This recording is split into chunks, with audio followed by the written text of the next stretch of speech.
Lapu-Lapu City Police Office. Walay nadawat nga mga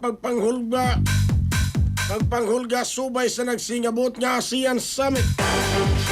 Detalye sa report sa Ronato ginipinagi sa pagpamati ni Katropa Crystal Joy Felerca. Live report.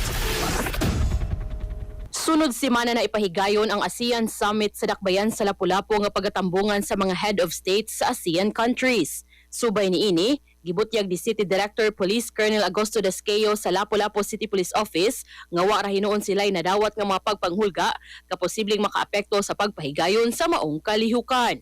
So far naman ngayon sa peaceful naman po yung area po natin and wala pong reports na may mga threat na wala pa tayong threat na natatanggap.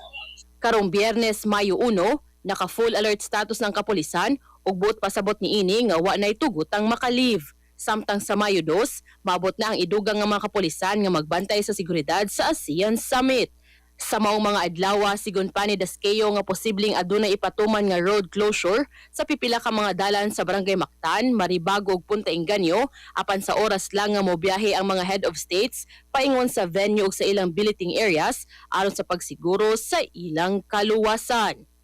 Para sa atong mga katropa nga gustong palig-uno ng immune system, malikayan ng ubo, hilan at labad sa ulo ug di makahilab sa tiyan, ang Santon Vitamin C, the Alkaline Vitamin C maoy haom alang kanato mga katropa.